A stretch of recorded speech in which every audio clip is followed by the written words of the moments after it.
There's a load of indie games out there where people think, wow, this was made by one person. Stardew Valley comes to mind with a handful of others. But the question is how far one person can go. Just look at the game we're talking about today with this visual fidelity and very AAA shooter look to it.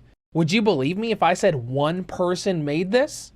Well, let's dive in. A short FPS filled with a Crysis-like look. Here is my review of Bright Memory Infinite Gold Edition for the Nintendo Switch.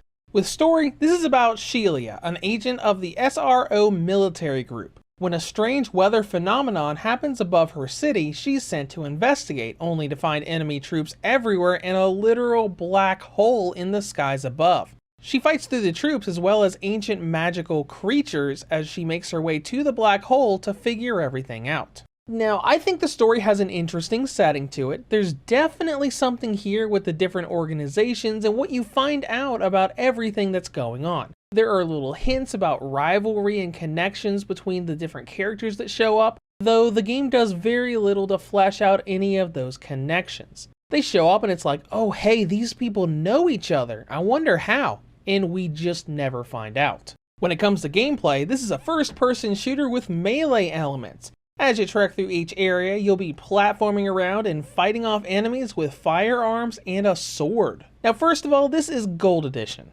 As far as differences go, it's the same Bright Memory Infinite that released on PC, but with new skins added in for the console release. We get 2 new costumes for Shelia, as well as 2 new skins for each weapon. The Switch version also has pretty nice gyro motion aiming built in. Now onto the game itself.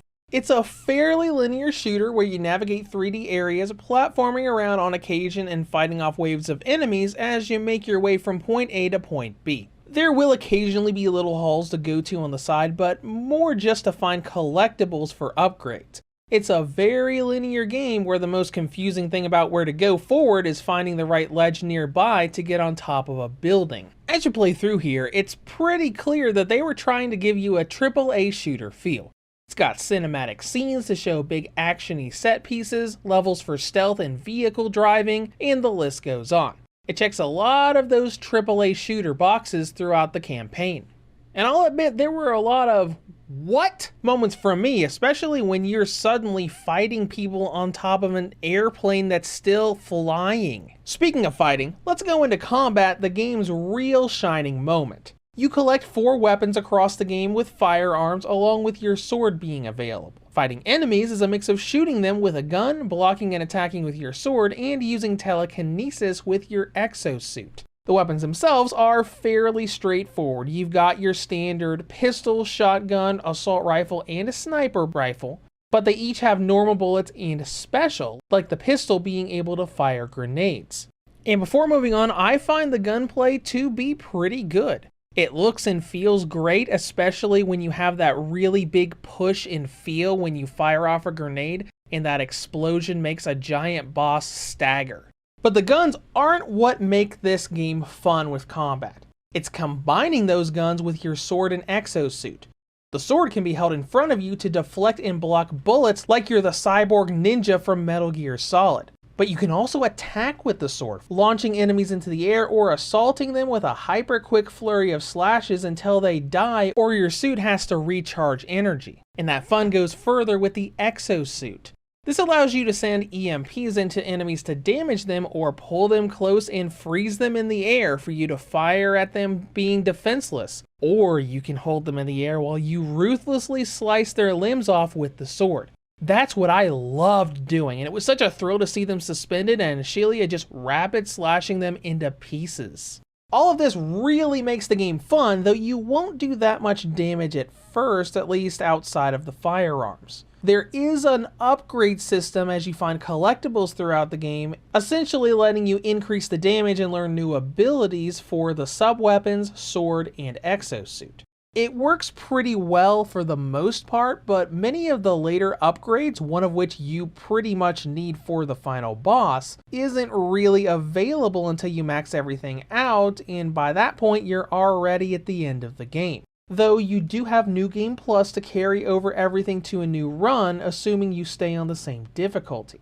Now, as all of this comes together, I had a lot of fun with this game. It was thrilling and has pretty good gunplay. The main downside is the amount of content we have. Bright Memory Infinite is a pretty short experience. My first run on the violent or normal difficulty clocked in at just a little over 2 hours.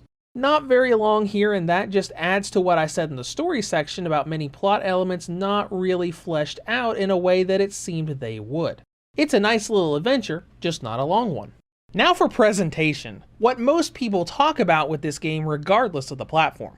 It looks pretty good on the Switch. Visuals are pretty much the same in docked and handheld mode, and there's a ton of detail everywhere, from the grooves on each gun to weather effects like rain. This game was made to be a visual spectacle on PC, and it really shows. Granted, the character model for Shelia in cutscenes does look a little grainy with her hair, but considering it's first person in gameplay, it's not a huge deal. And just for the sake of comparison, many people believe this looks a bit like Crysis, so let's take a look at Bright Memory Infinite right here, wandering around this area, and Crysis Remastered on the Switch here. Now, I disabled motion blur in both games, and I still think Crysis looks a little bit better, but it's not that far behind, and considering it was made by one person, that's not bad at all. Speaking of turning motion blur off, it's really interesting that this game lets you toggle not only motion blur, but VSync and field of view. Not a whole lot of Switch games let you change all that stuff. And then there's performance. Overall, it's pretty good. It clocks in at 30 FPS in both docked and handheld modes and will regularly drop down to the high 20s, but considering it never really goes down below 28 to 29, it is very stable and works well. A lot better than many people thought the Switch would be able to handle this high visual shooter. The only real issue with performance is the upgrade screen. The menu for that lags quite a bit trying to load the little preview videos for each skill. Well, that's all I gotta say for performance, so let's go into battery life. The original model gets a range of 2 hours and 50 up to 3 hours and 16. The Nintendo Switch Lite gets a range of 3 hours and 4 up to 3 hours and 47. The Red Boxer V2 2019 model gets a range of 5 hours and 11 up to 5 hours and 55. And the OLED model gets a range of 5 hours and 33 up to 6 hours and 54. In conclusion, Bright Memory Infinite comes to the Switch featuring pretty visuals and thrilling action set pieces. Now the downside, the game isn't very long and has many plot threads set up that it doesn't do much with. But if you're okay with it only being a couple of hours long, it looks great, plays great, and is overall an impressive achievement for being developed by a single person. Reviews to Go rates Bright Memory Infinite Gold Edition for the Nintendo Switch an 8 out of 10. If you have any comments or questions, feel free to leave them below. Thank you for watching, and have a great day.